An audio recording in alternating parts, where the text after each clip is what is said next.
Hi, I'm Lady Genevieve, and I wanted to quickly pop on to talk about how much I loved The Matrix Resurrections. If you want a bit of spoiler-free feedback, then I will simply say that it offers a lot of the brilliant things that we love about the original Matrix trilogy. Cool, imaginative action sequences, fashion looks, deeper philosophical and existential questions, queer commentary and empowerment, and of course, a much beloved bonus, hot people being hot. 5 stars, go watch it at the cinema. Also, if you didn't already know this, I will let you know that there is a post-credits scene. It's not a scene that exists in any way to plant an unresolved cliffhanger for a sequel to immediately build off of, but the end of the film does leave on a note that leaves room for more story to be told if this film ends up being successful enough for a sequel to be ordered. Now, let's get into spoilers. Okay, one of the first things I want to highlight is the fact that this film was overflowing with actors from Sense8. If you have not watched Sense8 before, what are you waiting for? Go watch it. It's on Netflix and it will make your heart explode, which is exactly what happened to me when I watched The Matrix Resurrections and saw so many of my babies in and out of the cluster back together again. Purab Kohli, who played Rajan, he was at the tech company in The Matrix, and so was Freema. I love her, obviously, who doesn't? Michael, the actor who played Bug, was the guy at the coffee shop. It's kind of funny how you have Bug in Sense8 and now there's a character called Bugs in The Matrix Resurrections. I also saw the actors who played Capheus, Zakia, Will, Daniela, and Wolfgang in the real world, but I was looking around online and it seems like there were even more Sense8 performers than that list of 8. I will definitely be going back to the cinema to see The Matrix Resurrections again, so I fully expect to notice even more details about the film, including some of the other Sense8 actors that I missed the first time around. I know the film is available on HBO Max, but it's a Matrix film. Of course, I have to keep rewatching it on the big screen. I really love seeing the alternative looks between the real world and the Matrix for the characters that appear in both of those worlds. Erendira, the actress who played Daniela in Sense8, her Matrix hair was really cool. And don't even get me started on Max. Listen, I thought that Wolfgang had a hold on me. I was all about the Wolfgang Kala romance, by the way, but seeing Max with platinum blonde hair and blue sunglasses, absolutely not. Lana Wachowski, how dare you? Another welcome surprise in the roster of performers was the Chad Stahelski cameo. I don't actually know if the people in my cinema understood who he was when he first appeared.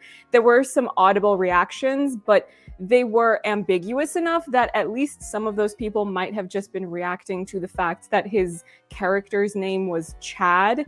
Maybe they thought it was a joke because of how the name Chad has developed a bit of a warped meaning in certain groups nowadays. But for those who don't know, Chad Stahelski used to work in stunts as both a stunt performer and eventually a stunt coordinator. He worked on the Matrix trilogy back in the day as a stunt double for Keanu. That's actually where they first met.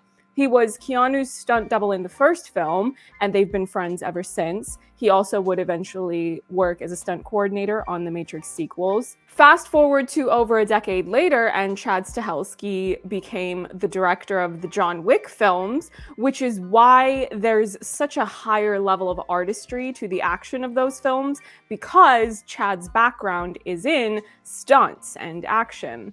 That's why I gasped when I saw him. I was gasping a lot when watching this film. Every time I saw a new Sense8 actor or when Chad popped up, it was just so much fun. It should surprise absolutely no one that the film looked amazing. I want to give a shout out to the costume department. I know I've been mentioning some of the outfits, but I also want to give a gold star to Yaya's outfits. Yaya was playing this younger computer programmed version of Morpheus. Another really cool detail that I loved was when they first introduced Neil Patrick Harris in the film, how much blue there was in that room. His clothes were blue, his glasses were blue, and there were many blue items visible behind him. Even if they're out of focus, I love that attention to detail in the production design because of the whole red pill, blue pill thing. What was interesting was that later on in the film, during a later session between Neo and Neil Patrick Harris, when Neo is starting to question more of what's going on, there now all of a sudden is a splash of red visible in the decor behind Neil Patrick Harris. It was such a nice touch. I'm sure there are far more details than just that for me to appreciate, which is exactly why I want to see this film several more times. Wachowski projects also in general just tend to lend themselves really well to rewatching. There were a lot of meta references and meta humor in this project. The entire beginning sequence focusing on the Matrix being a video game was a really interesting concept. The way that entire sequence plays out earlier on in the film, it really felt like Lana was speaking directly to us, the audience, to share about what it felt like for her to struggle to come up with the story for a new Matrix film, and also the pressures of the corporate higher-ups to either get involved and do it herself, or else someone else would be brought in to do it for her. There was a line that said something like, Warner Brothers is going to make a sequel with or without us, and I honestly could have screamed when I heard that. There was also a line that went something like, nothing comforts anxiety like a little nostalgia.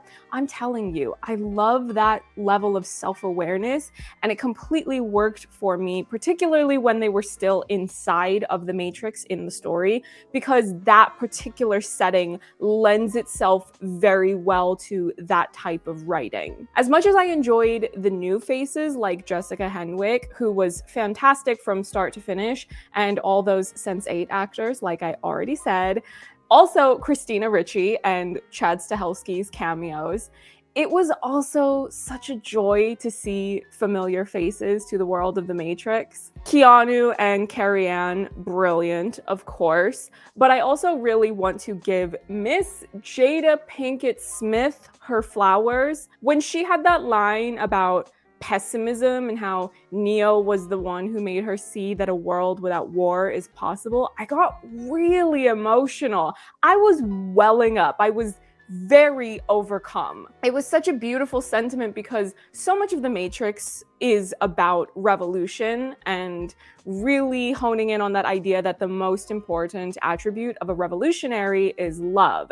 You have to have love for people, as in the people. You need to have that love which drives the necessary action to fight back, dismantle, and overthrow oppressive institutions that harm the well-being of people on a wider scale. The Matrix Resurrections is a giant love story, but love has always been at the heart of the Matrix stories, even 20 years ago. Maybe some people were previously able to ignore that part of the story and just get swept up in the stylish action and violence, but the entire reason why the main characters engage in violence is because the oppressors initiated the violence first. There's this one line in the film where they're talking about how it feels like everything Neo did, along with the other main characters from the trilogy, feels like it didn't matter because they're still having to fight this same fight.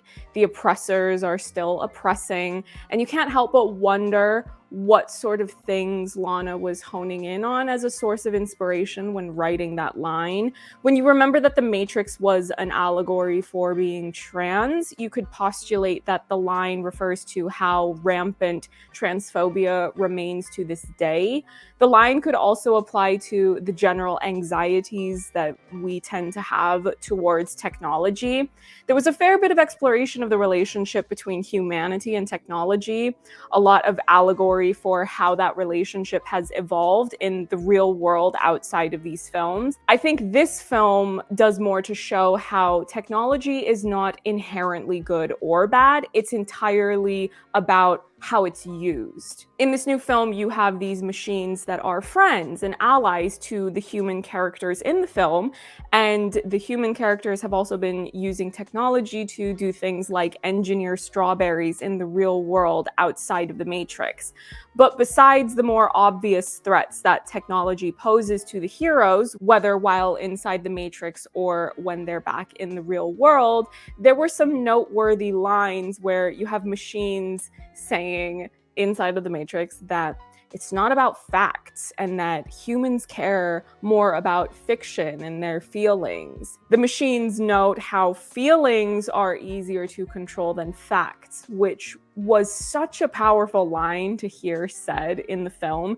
It's important to note that the film makes a point of not only being set in San Francisco, but they filmed the film in San Francisco. The Bay Area is home to a lot of big tech headquarters. The Silicon Valley specifically is not in San Francisco. It's in the South Bay, which is about an hour away from San Francisco, if you didn't already know that. But there are other technological headquarters and big tech buildings and offices that are, of course, also in San Francisco.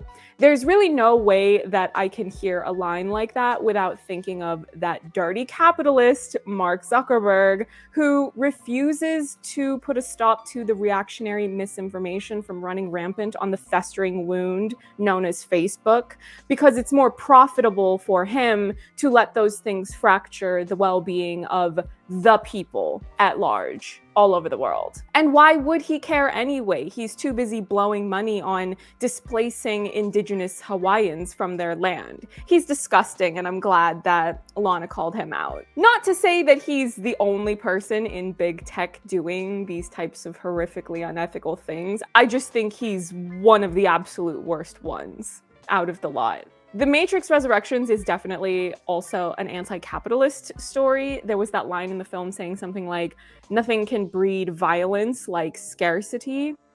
And that was just such an astute observation.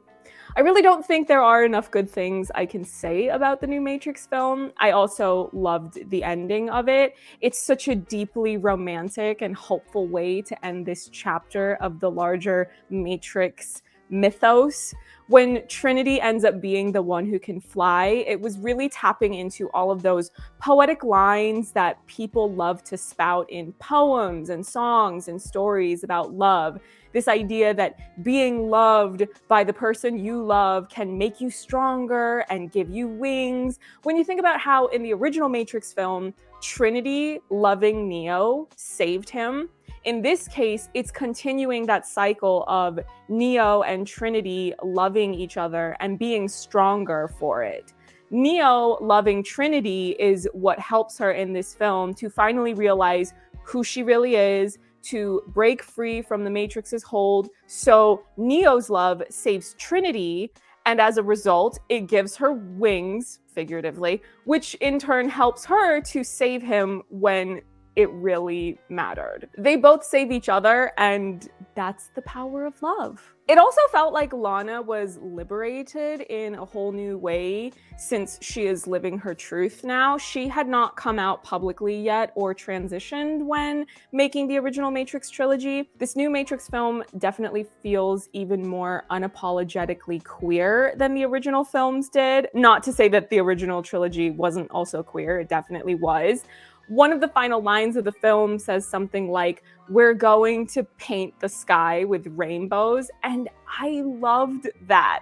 I think that for anyone who watched Sense8 and fully embraced the spirit of what that story did, this new Matrix film feels like a spiritual sibling to that show. It's all about love, but also simultaneously having really cool looking action.